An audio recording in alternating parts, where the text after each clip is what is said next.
So, mo yung Lost in the Star ang title, guys. Si Liang Zai, batanon is inosente, sobra kadunahan. Nawala na ang iyang ginikanan, maong ang tanang yaman, kaptangan, ug warta tanan iya na. Pero bisan na ang niya ang tanan, usara ang iyang ipangita, ang tinuod nga gugma. Nakilala niya si Hifai, kwapo, kalmado, buutan, matinahoron kanon ay mag-ingon ginging matika, dili ang kwarta sa tanang paagi, perfecto siya sa mata ni Liang Zai. Dili lang siya magduha-duha, magpakasal sila. O para sa ilang honeymoon, ato sila sa usa ka hilit gamay o layo kaayo nga isla sa lawom nga bahin sa dagat. Ingon si Hifai para silang duha ra layo sa kasaba malinawon. Sa tunga sa ilang bakasyon o sa kabuntag galit lang nawala si Liang Zai. Ang tanan gamit niya bag cellphone sa nina nabilin sa kwarto. Walay sulat, walay timailhan, walay nakita niya. Kung dinhi nagsugod ang istorya, si Hifai jud ang nagpangita. Naghilak siya ng bala, magsigi og tawag sa pangisda sa pulis sa tanang tao sa isla. Nag-ingon siya nga wala ko kabalo asa siya, kalitra siya ni Bia. Praning man gud siya kunuhay usahay masuko sa gamayng butang. Ang tanan motuo kaniya. Sa mata sa tanan siya ang kaluy-uyon nga bana. Ipangithan niya ang asawa sa tibok isla sa dagat, walay kapoy.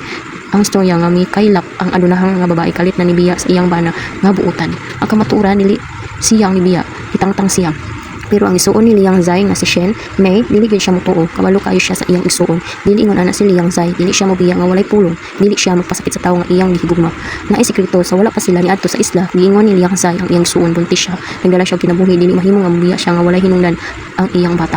Isugdan ni Shen Mai ang iyang kaugalingong investigasyon. Ipangitan niya ang CCTV, nakipulistorya siya sa mga kaila, gisusi ang matag detalye. Hangtod sa diskribahan niya ang dakong kamatuoran na makakugang. Ang ilang pagkita giplano tanan. Dugay na kayo giobserbahan ni Hifai si Liang Zai. Kabalo siya nga sobra ra kadunahan ni ang tanang buutan, perpekto nga batasan. So, ang istorya diani guys, plano jud ni dai sa lalaki tanan nang panghitabo. Kay kaning lalaki is di man jud siya moamin guys.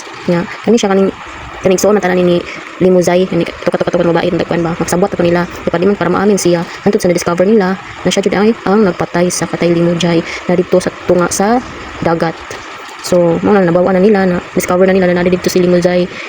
Gikulong atong lalaki. Tapos atong lalaki is planado tanan na panghitabo. Siya yung nagplano tanan para maamin siya sa iyahang gibuhat. So planado po sa babae tanan kanang igsuon na tanan ni Limu Zai. So na siya. Iadto na niya sa kulungan tong lalaki na nagpatay sa babae.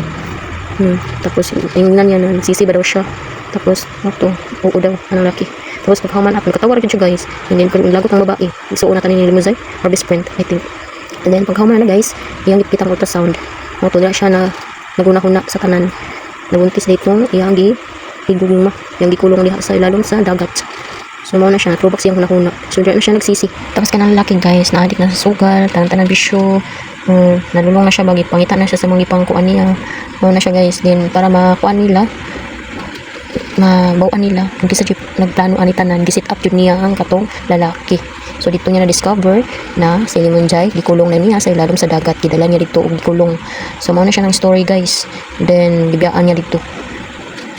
Ang lesson learned nila guys, ayo gyud mo pag tuo sa pulong nga gigugmatika dili ang kwarta. Kung makaila ka niya tungod sa imong kwarta, yaman, posisyon ug butang ang tanang kaabihan, pagmahal og perpektong mga batasan tanang giplano. Inig abot sa panahon nga makaguba ka sa iyang plano, ikaw jud ang iyang ihatag. Kung ang imong labing kinahanglan dili kaniya lingion, dili kaniya higugmaon. Sa salida sa panahon ng labing kinahanglan niya siya nakalak sa ilalom sa barko, naganto sa tiklak, nagpakiluoy, ginapakita ang ultrasound sa iyang anak, nag-ingon na para sa bata nato ayaw ko biyae. Ang sa gihingon ni Hifai, wala gud siya naglingit. Dili ganit tan-awon ang naong sa asawa, dili ganit tan-awon ang iyang kaugalingong anak. Ay malo na kay siya mura bulay na hitaboy na hinay. So na storya guys.